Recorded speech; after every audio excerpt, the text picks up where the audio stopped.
Okay, welcome and thank you for joining our webinar today. This is Accelerating Third-Party Risk Management with Managed Services, featuring Nasser Fatah. Nasser is a cybersecurity leader with over 20 years experience in finance and healthcare. Also pretty sure that Nasser holds the world record for the most number of industry certifications. If you ever looked at his LinkedIn page, you'll see the entire alphabet after his name. So joking aside, we've also got Brenda Ferraro, who is our Vice President of Third-Party Risk. She'll be chiming in here and there to help out. My name is Peter Schumacher, and I'll be your webinar host for the day. I've got a couple of housekeeping items to cover before we get started. So first of all, this is a reminder that all attendee lines are muted, and we do that in an effort to cut down on background noise, especially with most of us working from home these days. So time permitting, at the end of the hour, we do want to keep it interactive, so we're going to open it up for Q&A. During the actual presentation, if you want to type in those questions that you've got, please use the Zoom console. You'll see it at the bottom of your screen. This webinar is being recorded. We're going to send that recording to your inbox by tomorrow morning. That's usually the most common question. We are recording the session, and we'll receive a copy of that recording. I know you didn't join today to hear me or see me, so I'm going to turn things over to Nasser. Nasser, thank you for joining us, and please take it away. Thank you, Peter. Hey, Peter, will you be kind enough? Yeah, you're on the right slide, so thank you for that. Good day, everyone. Depending on what part of the world, could be good morning or good evening, but hopefully you're having a good one no matter what. First, I want to thank Prevalent for giving me the opportunity to present on the topic I really enjoy. I also want to thank the audience for taking time to join me today, and Brenda for this session. I hope at the end of the dialogue that you are able to at least take one or two nuggets back to the office that you can put to use. Just a brief introduction, and Peter has done some of that already. Spent over 20 plus years in financial industry as well as in the healthcare industry, working with executives and their teams across organizations to partake and build vendor risk management programs as well as cybersecurity programs that align with and support the business mission, the goals, regulatory requirements, as well as initiatives that companies are looking to embark upon. May those initiatives be cloud-first strategy or looking to outsource critical activities with strategic vendors.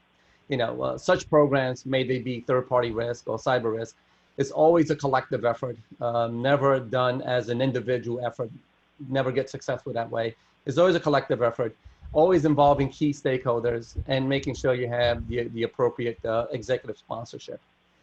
Now to kind of talk about third-party risk management, for those of us that live this, breathe this, and do this day in, day out, we know the importance and the value of third-party risk management. We know the value that our vendors, also known as our partners, what they bring to our organizations. And the reason I call vendors our partners, because their success is our success, right? We understand the importance of them succeeding in whatever we have outsourced or have contracted for them to do, because it's going to generate success also to our organization.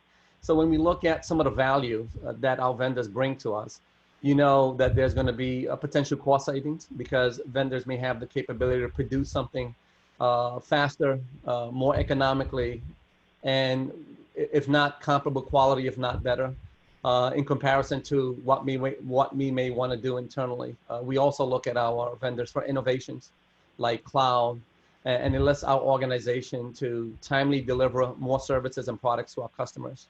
What better way to get new customers, what better way to retain customers by improving customer capabilities, customer experience.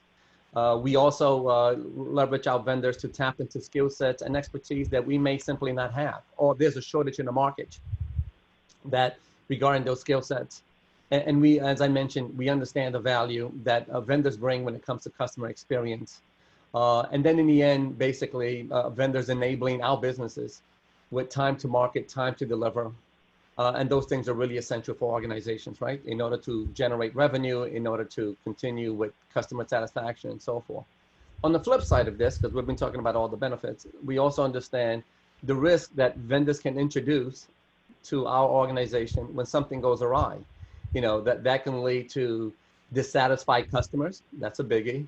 It can lead to regulatory concerns and even potential fines. You know, the regulators, the way they see outsourcing is that as a company that's outsourcing to a vendor, we're still accountable. You know, you cannot outsource accountability.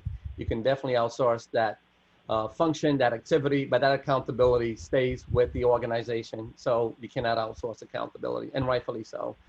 And again, when another risk, when something goes awry with a vendor, it can be impacting our strategic goals. Hey, I am doing business with a strategic vendor because I strategically want to get from point A to point B within the next year, the next 2 years. And if something goes wrong in that vendor, it can greatly impact our strategic goal. Vendors could be failing to meet SLAs. They can even introduce financial impact, right? If they were to experience an operational outage, that can turn into monetary losses. Hence, we have a financial impact. So again, these are some of the things that can go awry with vendors. And this is why vendor risk is so important and having that visibility. So I kind of briefly covered, you know, some of the advantages of why we need to do business with vendors. I also covered some of the risks associated with vendors. So you can see that there is a balance here when we do third-party risk management with risks and rewards. And this is what makes, to me, third-party risk management very exciting, but concurrently, it can be very demanding, challenging, and at times even daunting. We know that our business, you know, need to timely onboard their vendors because they need to time to market, time to deliver. But at the same time, we want to make sure that's being done in a very safe and sound manner so that we're not incurring unnecessary risks that we don't have to. And we talked about on the business end, within the organization, also, we know that risk committees, management, board members also want very timely and accurate visibility of the vendor risk. You know, how much risk do we have in our vendor portfolio? Does it fall within our risk appetite? Is there any vendor there that's going to impact us strategically, financially, operationally? Those things become really important to risk committees, board members, management. So, yep, you can see that there's a plenty riding on our shoulders to keep pace with the TPRM or the third-party risk management demand, while concurrently we have to be very efficient and effective with our activity. Now, as you know, as I'm describing this, these challenges can become bigger, especially when we don't have appropriate staffing, where we don't have the appropriate skill set. Sometimes it has to do with vendors refusing to participate. That can easily complicate the ecosystem that we have in place when it comes to how we do third-party risk management, as well as other challenges that we'll cover in the ensuing slides. So I'm going to ask Peter to move on to the next slide. Nope, before that one slide, the next slide, the slide before this. Thank you, you're good. So on this particular slide, what I wanted to discuss was, you know, what is the value of third-party risk management? And there are many values, by the way, that third-party risk management has to offer to its organization, right? It is just not a process that people go through. There's a lot of value that third-party risk management brings to an organization. And these are some examples. They're not listed in order, but I'll provide some of them and I highlight them here. So one of it is a very efficient and effective third-party risk management program will help the businesses onboard their vendors in a very timely manner, but at the same time in a safe and sound manner.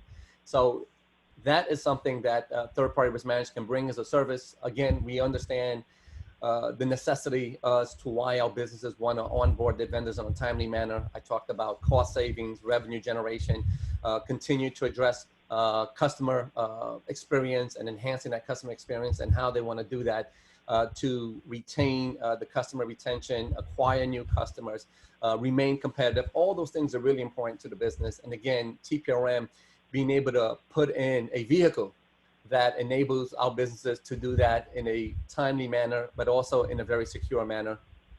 I think the other area that third-party risk management provides value to an organization is how do we work collectively within the TPRM ecosystem to proactively identify, report, and manage on risk. So this starts from the very beginning, right? So if I'm involved with RFPs, RFIs, have I identified potential risks there? Have I identified gaps there that doesn't align with our expectations that may be deviating from regulatory requirements if you happen to be in a regulated industry? And when you start doing your due diligence, are you seeing some additional risk there, all the way up to determination process, right? before we terminate, how do we help the business terminate in a very safe and sound manner with that vendor so that it doesn't bring our organization harm inadvertently, right? So if you were to terminate a vendor and nobody else was involved, there might be network connections still in place. We might be still transmitting files back and forth that contain sensitive data. So all those things need to be orchestrated in the way of bringing them to a halt, but it needs to be in a very structured manner. So this is why, I think third-party risk management can provide that visibility, and share that across the organization. I also like the fact that, because third-party risk management has a bird's eye view of the vendor's portfolio, and we know that many businesses within our organization have their own group of vendors. They don't necessarily may share the same vendors across the landscape, but they may have their own group of vendors, and for the right reason, TPRM can get that bird's eye view. Hey, is our businesses investing too much in one vendor? Is that becoming to be a concentrated risk? Because from a business perspective, they may not understand that. All they know is that they have business with vendor A. They may not realize that there's 10 other businesses within the organization also doing business with vendor A. That's one form of concentrated risk. Or, business A is doing all their business from A to Z with vendor A, and that can present also concentrated risk. And again, TPRM can play a vital role here of identifying that, as well as providing consolidated risk view. As we know, when we're doing third-party risk, we are doing due diligence, and often cyber would do their cyber review, business continuity would do their business continuity review, privacy would do their privacy review.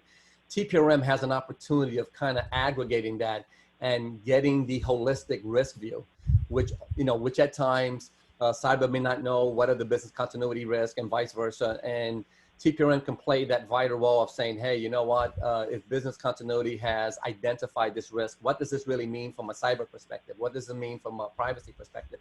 So it can really start to not only provide that consolidated risk view, but brokering that conversation as well in the event people are still working within their verticals and are not working horizontally. And we'll go into that, I think, in one of the slides. Again, TPRM can definitely make sure that the program, what they have in place, aligns with regulatory expectations, especially if you happen to be in a regulated industry, and that's really essential. And then TPRM can also provide inventory with tiering capabilities, so it can identify to the organization not only a central repository of where the vendors happen to be, but also TPRM can say we have them based on criticality, and TPRM can also help with some impact analysis. How many critical vendors we have, what we mean by criticality, what would happen if this vendor was to have financial troubles and wind up going bankruptcy. Those are conversations that TPRM can bring the right brokers into those conversations to have a holistic conversation, not only with the business, but again, to the board, to the risk committees, to the executives and so forth. I think the other value that TPRM bring is governance, oversight, and reporting. What is it about that vendor portfolio that we need to inform the organization that might be risky, or even everything seems to be copacetic, but we're checking this on a monthly basis, weekly basis, whatever that cadence might be. But that governance, oversight, and reporting becomes really essential, especially if there happens to be a vendor that may not be meeting expectations, and you need an independent lens to provide another risk perspective, not to fault the business, because I'm sure the business also understand what a risk can do to that relationship. But at times, a business may not be in tune with a particular risk that TPRM might be able to identify and help, not only socializing that, but providing some governance, some oversight and reporting. The other thing that TPRM can do is create these watch lists. In an organization, often there are risk appetites, and be able to establish these watch lists because the risk appetite is of concern with a certain vendor. An example would be a vendor is not meeting his SLAs consistently month after month. I'm going to put that on the watch list, work with the business, work with the vendor, and see what is it about these SLAs that we can improve. What is it about these SLAs that are being degraded as to why? But those are really important items to put in the watch list. In today's time, such as COVID-19, financials become really instrumental. Our businesses or vendors in this case still able to generate the revenue that they have in the past, and they are able to take out loans. Do they have adequate inventory? And if there's a concern there, you may want to put that on a watch list as well, because it doesn't meet your financial risk appetite, as an example. But again, TPRM can really help with that. And again, be able to mitigate and address those risks in conjunction with the respective businesses that are part of or owning that relationship. I'm not going to cover all, but I'll cover perhaps one more that I've seen where TPRM has been a tremendous value, and that is, avoid vendor duplication. If we already have two vendor that does A, whatever A happens to be, and there's a business that looking to bring in a third vendor, why that duplicity? Well, what's the value of that duplicity? And be able to guide a business to say, hey, we already have two of these vendors. They're already contracted by us. We can easily onboard them with your necessities, whatever you're looking to accomplish, because they already have been approved. So that quickly expedite to that business a vendor that can do what that business is looking to do, versus having to introduce a third, a fourth, or fifth duplicate vendor. So that's a tremendous value that TPRM can provide, as well as TPRM can definitely help where there is redundancy. How do we go about consolidating vendors so we can get better discounts? How can we go consolidating contracts so we can get better discounts? So those are some of the values that a TPRM brings to an organization. I'm going to ask Peter to move on to the next slide. And then Brenda, if there's anything else you want to chime in, please don't be shy.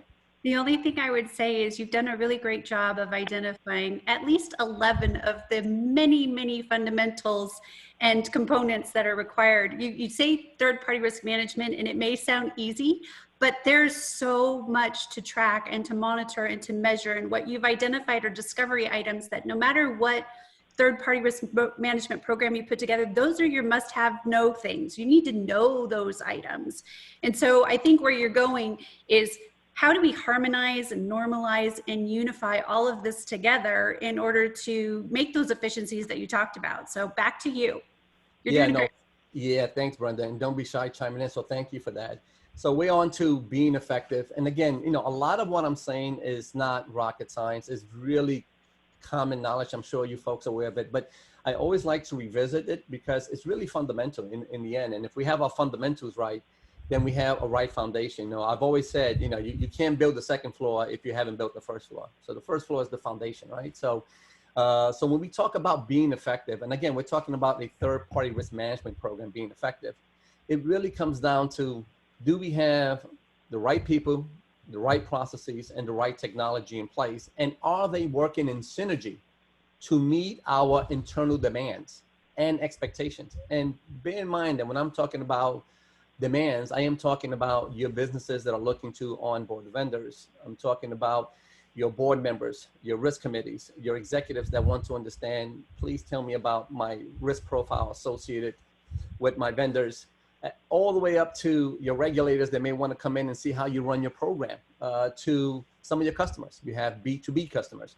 And if they also understand the importance of outsourcing. So they may come to you, understand that you outsource some activities, and those customers will want to understand how you run your third-party risk management program and what is it about it, so that they don't have to be concerned about things that you might be outsourcing that has to do with them.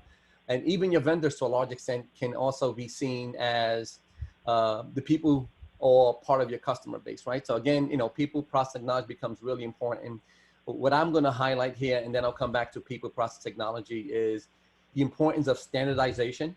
And I'll emphasize standardization. Do we have questionnaires that are leveraged by all subject matter experts? So is there a questionnaire that privacy, business continuity, cybersecurity, compliance, so forth, are we all leveraging the same questionnaire so we can provide one questionnaire to our vendors so they can answer one questionnaire, right? It's very painful when we provide different types of questionnaires, especially when they're being sent out on different time schedules, because the other part of standardization is, how do you schedule your due diligence? How do you schedule your on-site so that the collective team under the third-party risk management are doing this in a very cohesive fashion? So again, I talk about, how do you standardize your questionnaire? How are you standardizing your schedule? How you're standardizing your approach for critical and non-critical? Are your criticals on-site and non-criticals tabletop? When it comes to standardization, how are you doing your due diligence regarding those that are storing, processing, and transmitting sensitive data versus those that are not? right? So those standardization becomes really important because ultimately what you're looking to achieve in a very effective way, by the way, is a repeatable and sustainable process. You don't want to be creating unique approaches because of vendors that you're looking at from day in, day out. Yes, you need to have your approach being flexible. So flexibility is an important thing, but it doesn't mean that you have to always uniquely create that wheel, so to speak. It's how do you standardize it? How do you standardize your processes? You know, all the way up to what kind of evidence are you standardizing? Are you standardizing on collection SOC 2, ROC, report on compliance, ISO certification, pen test? Those things become really important. And then taking those standardization and making sure that they fit with the other stakeholders. So what I mean is that if I'm going to standardize a questionnaire, is me working with my peers from privacy, business continuity, compliance, and so forth, to say, hey, you know what, all your needs in this questionnaire, when we're talking about evidence collection, how can we standardize on evidence collection so all of these folks can leverage the same evidence collection where possible? So standardization becomes really important. I would also highlight automation, right? You know, automate, and then when you're not automating, please stop and go automate some more wherever automation lends itself to. So I know that, you know, when you look at verticals such as privacy, compliance, legal, cybersecurity, we have processes that go from A to Z, and it's important to look at those processes vertically from end to end to see what is manual, what is it that about these processes that have any value, and if they have no value, perhaps a consideration to be discarded, right? They simply have no value. But if they do have value and they happen to be manual, what is it I can do to automate this process? Because automation is going to help a lot. It's going to let you focus more on the risk aspect or the risk activities when it comes to your vendor reviews, your vendor due diligence, versus the administrative effort that takes place and often consumes most of our time when we are starting to do the due diligence, right? So automation becomes really, really important of this. So I talked about standardization. I talked about automation. I kind of want to come back now to people real quickly, technology and processes. So with people, again, making sure that people have the appropriate skill sets. And again, when you work in third-party risk management, the skill sets that we bring to the table are extremely important, but it constantly has to grow, right? So an example would be you're a cybersecurity specialist, you know everything about cybersecurity, but now the business wants to go into cloud. Understanding what's the relevancy of cybersecurity in the cloud, that becomes extremely important. Your business wants to do business with a vendor that is doing artificial intelligence, machine learning, robotics, RPAs. What is it about those technology that you have to pivot from a security perspective? No different from a privacy perspective as well. So those are the things that when I talk about skill set, is not only having your people with the adequate skill sets in their area of expertise, but also the depth and breadth based on where your business is going, based on the vendor relationship that your businesses are doing business with. So that is the technology acumen, as I like to call it. So we have the subject matter expertise acumen. That's the technology acumen. And then the other people skill set that I will emphasize is the business acumen. You know, understanding your business, you know, why your business operates in a certain way, you know, what activities are relevant to your business, why do they perform certain functions, so that when they're outsourcing that, you understand it from a business perspective, how to best provide your services. Because if you're looking at an activity that's being outsourced and you're only looking at it from a cyber lens perspective, you may identify things that might be very concerning, but after you have a conversation with the business, you may come to the conclusion that it's not as concerning as you thought it was, because it really is not business relevant to that business, right? So having the business acumen is really important. So when I think of people, you know, I think of the SME acumen. Hey, I'm a cybersecurity professional.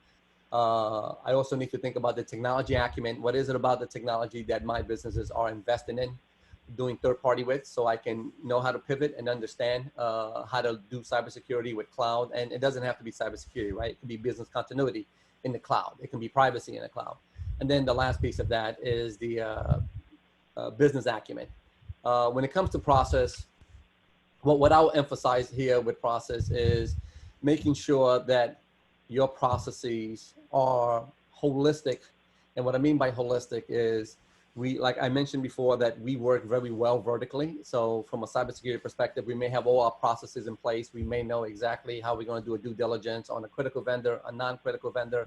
But I think where the biggest bang for the buck comes in is when you take that view and then look horizontally. You know, what is it about cybersecurity that I can help with legal? What is it about cybersecurity that I can help with procurement? Because we're then improving the overall process horizontally, and that in the end improves the turnaround time when it comes to vendor onboarding. So an example would be in cybersecurity, I can see us working with the sourcing and procurement team of introducing security controls in the appropriate RFIs or RFPs, so that when RFPs comes out, and if I say, hey, you know what, this is regulated data, we need to make sure that you have encryption at rest, encryption in transit, using that as an example, that when you come back with the RFI, and it's there, that's a wonderful thing, because when you're doing your due diligence, which comes next, you're going to be able to leverage that information. And if it's not there, you already can start having a conversation with the business and say, hey, you know what, we have yet to onboard this vendor.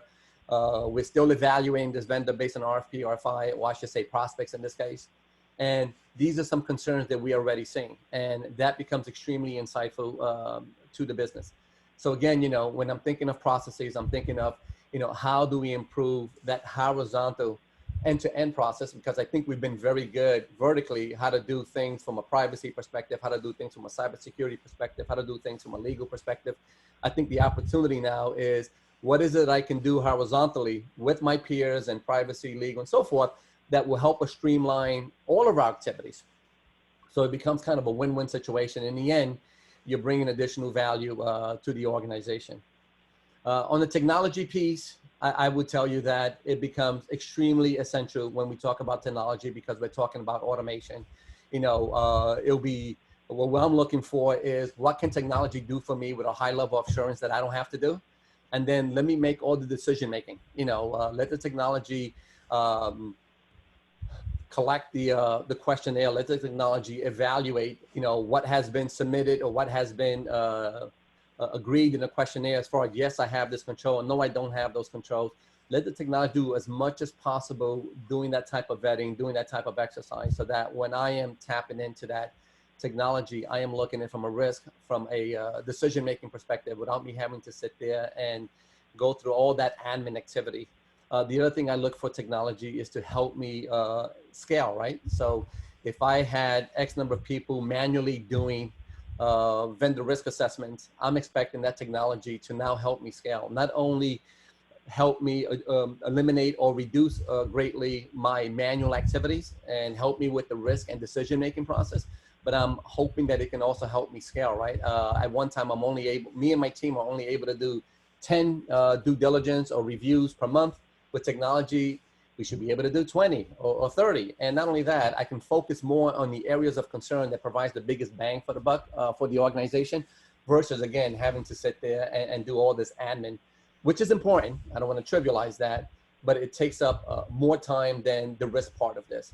And then the other piece I like about technology is, how does it become a collaborative tool where I can work with my peers? So if I'm working with a technology, how can I use that same technology to share potential gaps, potential concerns with business continuity, with privacy? How can we start to look at each other's activities, especially risk areas that might impact my area? You know, where I may see something that risk has identified and say, holy mackerel, now that risk has identified, I mean, now that privacy has identified that these are some security implications, and vice versa.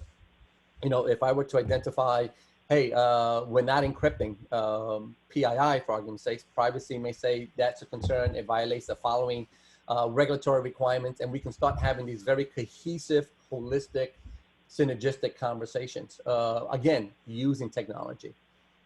I'm going to ask Peter to move on to the next slide. Thank you. So on this slide, what I really wanted to emphasize was, this is kind of what's expected and unexpected. And typically speaking, we build staff, we go out and develop a team, hire resources to a large extent based on the expected. So when you were to look at this, you kind of get to see that on the left-hand side, we know we already have a workbook of X number of vendors, X number of engagements. And based on that existing workbook, We're going to do due diligence based on whatever cadence you have established. You know, I'm going to do every 6 months my critical vendors, everyone else a year to 2 years, depending on how they're tiered. But that's a predictable factor that you can look at your resources and start mapping out your resources. You already know how many new vendors you may get because of either historical data or because you just have to have tribal knowledge. You've been in your organization long enough and you know that on the average, you have 20 new vendors per month, per quarter, per year. You know that, and scope and determine how you're going to staff that accordingly. And when you talk about new vendors, not only do you have to review the RFPs or the RFIs, you also have to provide scorecards, and you have to help your business with their vendor selection. After that, you're going to do your due diligence, and after that, you're going to do your contracts where you're working with legal to make sure they have the appropriate terms and conditions. If you identified any risks, you're calling that out, so perhaps you're going to include that in the contract. But that's a kind of a predictable workbook, and that's the left side of this under vendor management. And then you have what I like to call the unexpected demands, but they're just as important, and sometimes it can be even riskier, right? So these are what we like to call event management. So there's a new regulation that comes out. That is something that you might have been bracing yourself for, but the minute it comes out and it goes into effect, along the way, you have to do a gap analysis. You have to determine, how much of that gap really translates to work. And if it translates to work, what does that mean when it comes to human capital? Do I have enough people to address this gap, et cetera, et cetera? So those things can catch you sometimes off guard because they can be unexpected. You can have audits, and rightfully so. They're going to come in and review and look at your procedures, look at your practices, look at what you've been doing, and identify perhaps some gaps. Those are gaps that you have not planned at one time to address resources to. So that can be an unexpected demand. Whenever a vendor experiences an incident, outage, stop what you're doing, especially if it's a critical vendor, right? Stop what you're doing, all hands on deck. Let's spend time on the phone. Let's get into their office. In today's time, we can't do that. So we're going to be spending more time on Zoom or comparable, discussing, hey, what was the incident about? Why did this outage happen? And whenever there's an incident, it's just not one meeting. There's a recurring number of meetings because sometimes your vendor just informed you of an incident, but they're still trying to figure out what caused the incident, how much data, if any, was leaked, what type of data was leaked. So that's why you have these recurring meetings. Those are unexpected demands, right? Those are things that you didn't expect, and now is consuming some of your time, some of your resources. I would also say, and understandably so, that there are unexpected vendor additions. So the business is working with a vendor, a prospect, let's call it that, and the vendor goes, you know what, I'm going to give you a 50% discount because it's the end of years. That's a wonderful situation to be in, right? But that only means that your workbook gets thrown off because you may now have more vendor due diligence that you didn't anticipate towards the end of the year, end of the quarter, because there are monetary incentives to do business with that vendor. So those things can catch off guard. And then, the one thing I would also add is the unresponsiveness of vendors. And I'm not knocking vendors, so if there's any vendors in the call, please don't take that as a slight. I know that you folks are busy as well, so no different than us being busy. But, that does add some overhead when it comes to unexpected demands, right? If a vendor is not responding in a week, 2 weeks, 3 weeks, 4 weeks, and it's really an essential vendor, a critical vendor, a vendor that we really want to do business with, your business really wants to do business with, that becomes really important to continue to follow through and so forth. Again, these are just examples. This is not meant to be a holistic list. I kind of want to move on to the next slide, but Brenda, anything you want to add to this? Very quickly, I like how you took the first slide before this and you talked about people, process, and technologies, and the automation of technology with flexibility, and the staffing appropriateness for the people, and then the processes that modify with these demands that you've highlighted are basically triggers to help you know proactively what you would need to do for those three things. So yeah, let's move on to the next one. You've got a lot to say. Yeah, and I'm going to try it. I know we want to give opportunity for Q&As, but I'm on to the next slide of what works, right? And this, again, not meant to be an exhaustive list, but something that I can at least share with you. So having, so what works is, I already mentioned this, staff with the right skill sets, right? And not only from an SME acumen, cybersecurity, I know it inside out, et cetera. But I also need to know, hey, what is it about technology such as cloud that I need to understand so I can best apply my skill set? What is it about the business acumen that I need to understand so that when I'm looking at this outsource activity, I'm aligning that in a very respective way with the business, right? Because they may not see something as I see as risky, and when I have a conversation with the business, I may come to the conclusion of the same thing. The other thing that really works is defining accountability and who's responsible. And what I mean by that is literally documenting that. Who is the entity in your organization that's ultimately accountable for your vendor risk? If you don't have that documented, there's going to be a lot of assumption. It's, hey, cybersecurity, you identified a cyber risk, so you're accountable for this. You go ahead and you meet with the vendor and you do everything from A to Z because that's your accountability. Hey, business continuity, you identified that. I personally like to see these things really documented. Historically, I have seen where the business that owns the relationship with the vendor being ultimately accountable for all the risk, but not necessarily responsible. What I mean by responsible is that they don't have the subject matter expertise to kind of come in and take a look at their vendor from a cyber perspective, from a privacy perspective, from a business continuity perspective. So being able to leverage those subject matter experts to get anything that might represent as a risk to be bubbled up to the business, so then the business can say, well, thank you for that. And yes, the business may still ask you, I need you to partake in this conversation because I still need somebody who speaks cyber lingo to talk to the vendor cyber people so that we clearly understand what the gap is. And if there's consensus, we clearly understand what the expectation is going to be to remediate that, right? So those things become really important. So I like defining in a very documented way a RACI chart, right? Who's responsible, who's accountable, who needs to be a consultant, who needs to be informed. But over here, I really highlighted accountability and responsibility. I also think what works is managed services. And a lot has to do with the slide I provided previously, right? Where in the previous slide, you saw all the unexpected demands that will surface. You always have to anticipate and prepare yourself for the unexpected. And it's going to happen. It's just that, do you have enough people on the bench to react to that? And this is where I think managed service provides a tremendous help. Also, managed service can also enable you to focus on your core competency if you just don't have the staff side, so that they can do that bulk of work for you. And we'll go into that in a few. When we talk about processes, I would highlight very clear definitions is really important. What constitutes a vendor? So that your vendor portfolio does not have everyone under the sun, because the minute you add everyone under the sun in your portfolio, you might be subject to why you didn't review this vendor versus that vendor. And if you don't have all those criteria clearly stipulated, you may run into a jam when it comes to audit reviews. You may run into a jam when it comes to regulatory reviews. So I like to have very clear, documented definition of what constitutes a vendor, what constitutes an engagement, what constitutes criticality. Those things are really important so that when we are onboarding our vendors, we know what truly is a vendor, what type of vendors require due diligence, et cetera, what type of vendors need to go through the third-party risk management process. Those things become really important by definition. I'll highlight structure real quickly. The structure could be something comparable to, hey, you cannot sign a contract until you've done your due diligence, because this is a vendor that requires due diligence.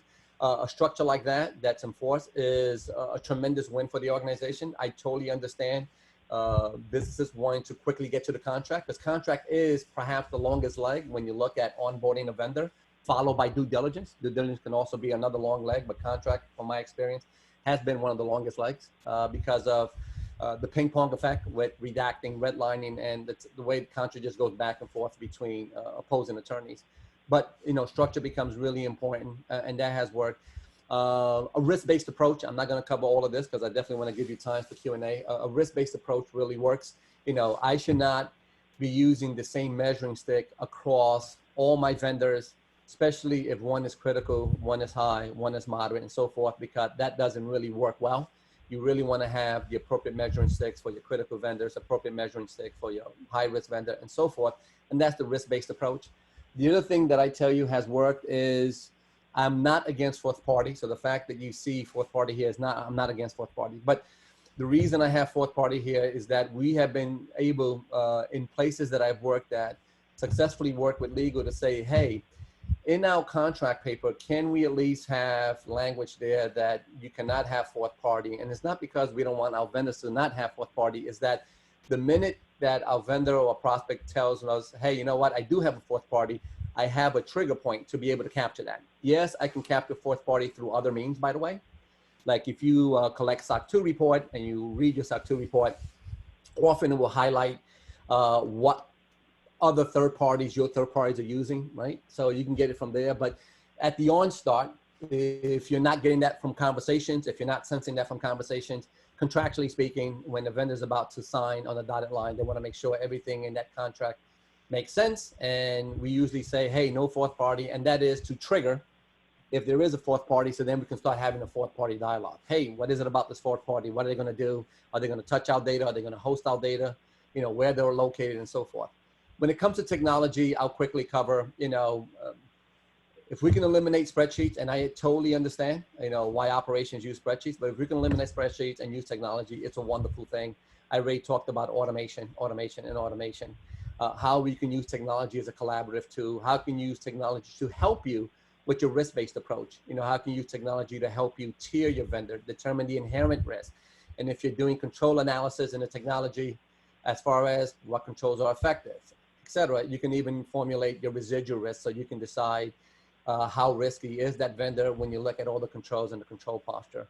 So technology can greatly help with that. Technology can also enforce a structure, right? Technology can say, hey, you're gonna onboard the vendor in point A, and based on the vendor's characteristics and profile, they're going to go to due diligence, and they cannot go to contract for signing. Yes, they can go to contract to do any preliminary work. That doesn't hurt, but we just don't want the contract signing until the due diligence complete. And then after the due diligence complete, legal has thumbs up if they want to sign the contract, because everything that had to be done prior to the contract has kind of been enforced, so to speak, through a technology. So technology can really help with that.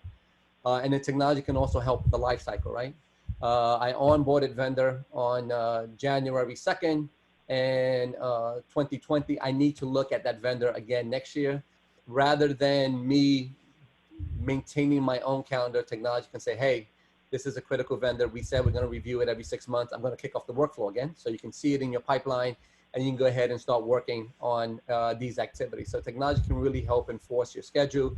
And if you had a vendor that you had on your watch list, as an example, technology can really help resurface where you need to with those watch lists. Hey, this vendor, we were concerned about finance. We're going to track this on a monthly basis. You can use technology to help you track that, capture that information, and so forth. I think I've covered enough about this slide. I want to quickly move on to the next slide. So with this next slide, we're talking about the advantages of managed service. I want to quickly cover this because there's another slide, and then open up for questions. So to me, when I look at managed service, I'm really looking for a partnership. I'm not looking for somebody to do certain things for me. That's important, and that's probably the starting line, but I'm really looking for a partnership. I want somebody to understand what it means to be successful in my shoes and how to help me achieve that success. And it could be with providing better customer service internally, where I can now onboard vendors for my business in a more timely manner. Being able to come up with reporting for oversight and risk and risk profiles and things of that nature. So I am really looking for a partner when I talk about managed service again, and I'm looking at it as how you're going to help me with my day-to-day activities, how you're going to help me to be successful in very layman's terms. And then you're looking to see, can they keep up with your volume? And bear in mind that your volume may change. This year you may have 1,000 vendors. Next year that may grow, or your cadence may change. You were doing critical vendor every year, now it becomes every 6 months. That type of volume demand is what you're looking for your partner to be able to keep up with, right? Do they have a bench that can address your immediate need? You also want your managed service provider to understand industry best practice. You happen to be in an industry, a lot of industry has best practices. You want them to understand that. That becomes really relevant. So if I'm in a regulated space and HIPAA and GLIBA and SOX and all those things are really relevant to me, I want to make sure that my vendor understands the relevancy of that. Because when I'm looking at my vendors, I need to make sure that my vendors understand these regulatory requirements. So I'm expecting my managed service provider to do comparable, if not better than me, when it comes to identifying these industry best practice. We talked about skill sets. Not only do I want you to do cybersecurity, do you also understand privacy, business continuity?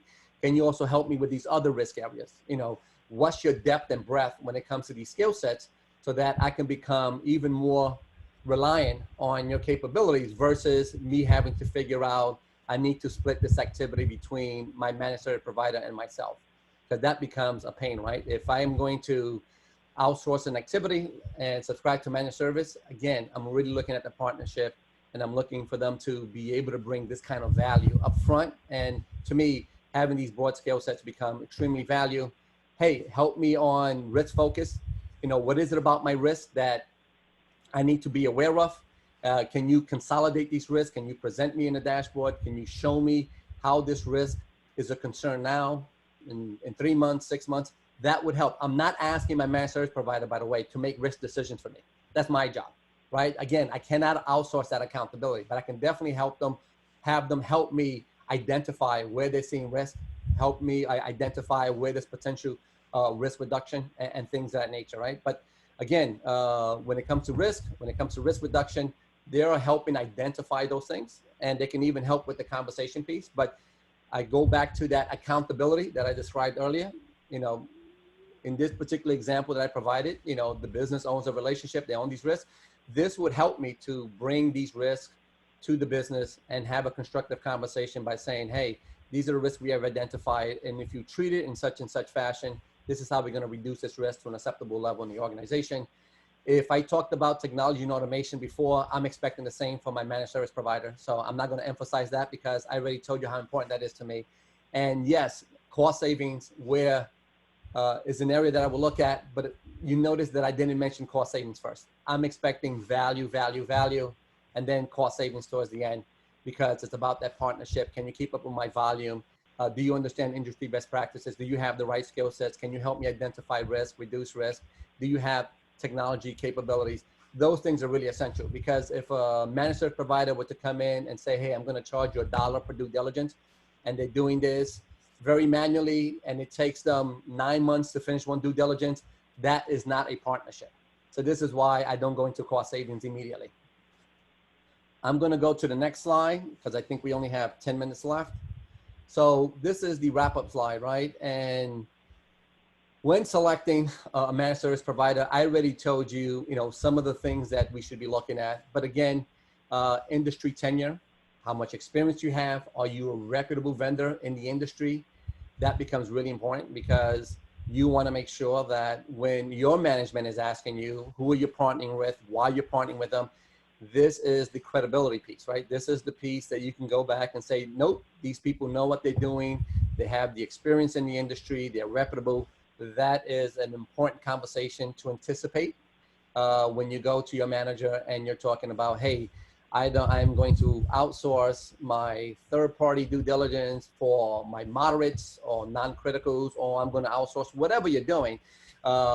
Expect your manager or management team to kind of come back and say, you know, what is the value we're getting out of this? And then how can you ensure that we're going to get the value or the bang for the buck? And that first bullet point is really important.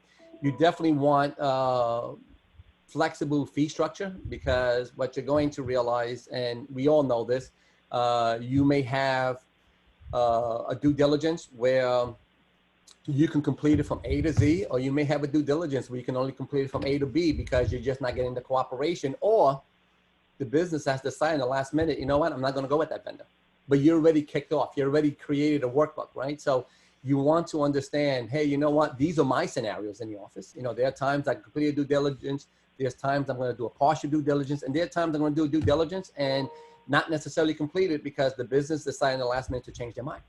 So those things exist in your environment. So you want to understand, hey, partner, when we talk about these scenarios, how you're billing me with this? You know, do you have flexible fee structure? So that's an important aspect of in your vendor selection process when you talk about managed services.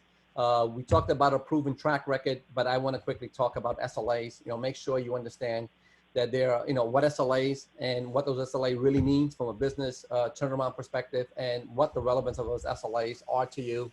Regulatory requirement, understandable. You know, if you're in a regulatory space, you want them to be regulatory savvy. You want them to understand regulations.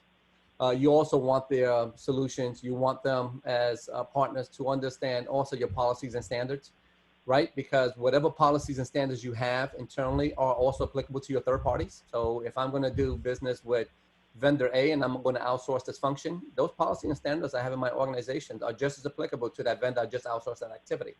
That is no different than your managed service provider understanding that and also applying that. So not only from a regulatory perspective when they're doing the due diligence, but hey, Nasser, I know you have policy, you have standards. Let us understand what those policy and standards are when we're looking at regulatory data, when we're looking at PII, because that needs to continue to be in effect when we're doing due diligence of a vendor that we're looking to onboard.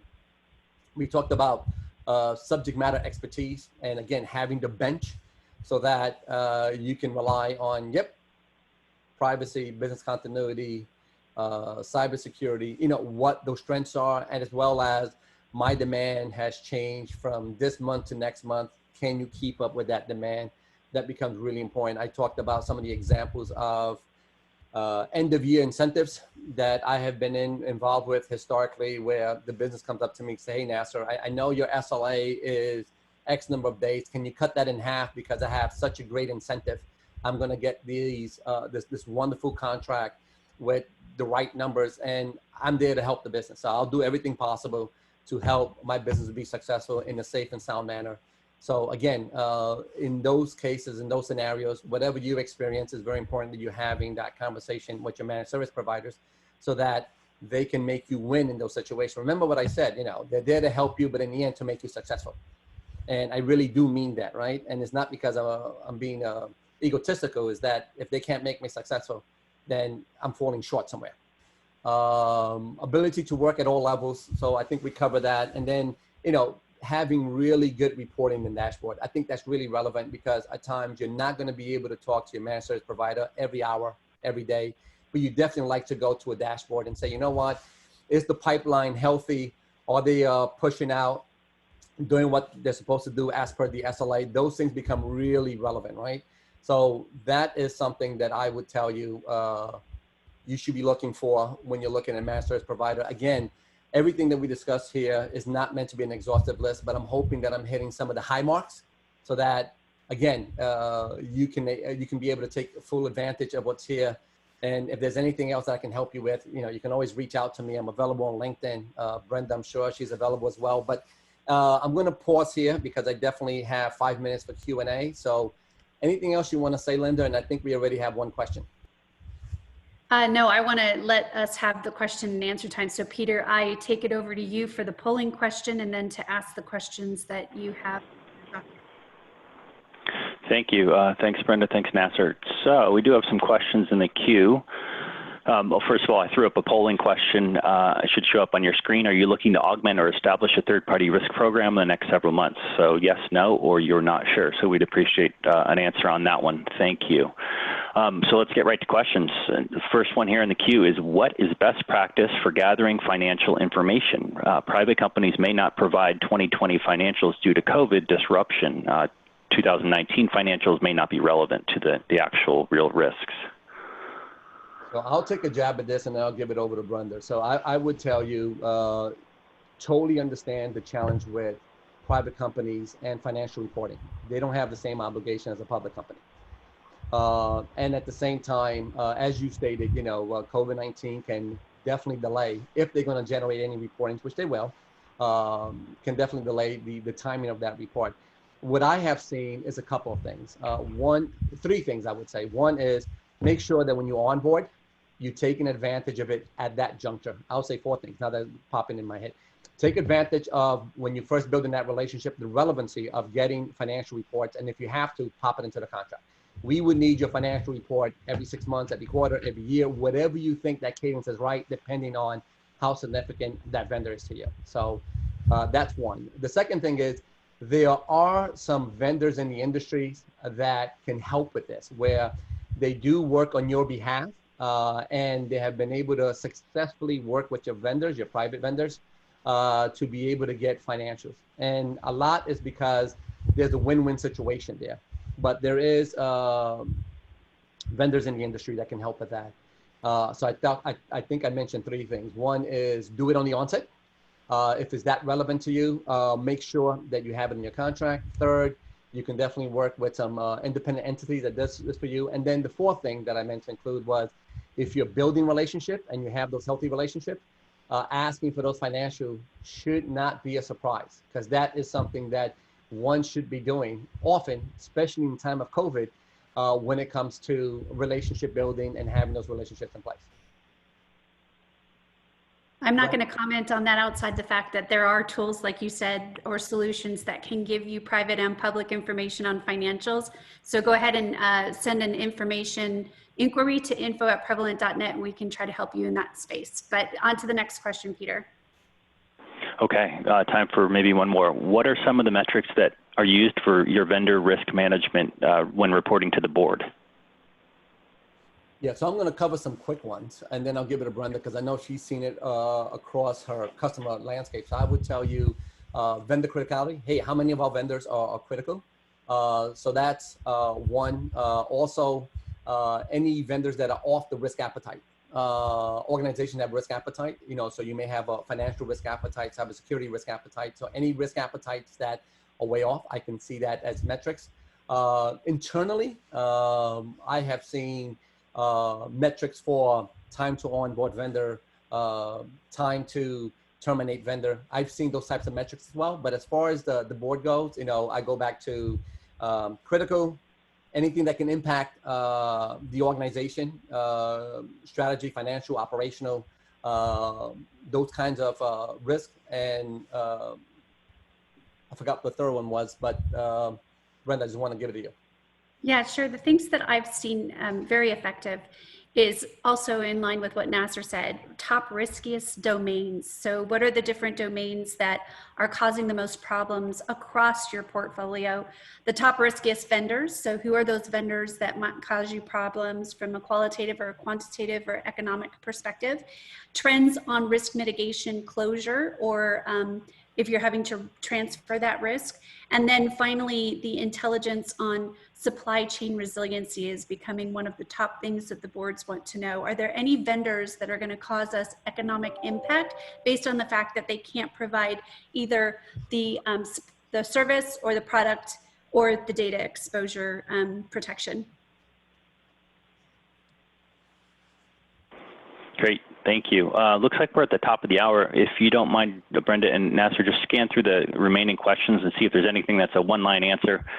If not, we will give everyone the rest of their day.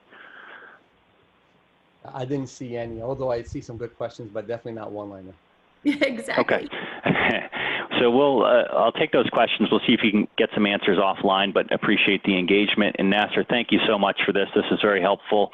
Brenda, thanks for chiming in as always. And everyone enjoy the rest of your day. And we'll see you on the next webinar. Thank you. Thank you. Thank you. Take care, folks.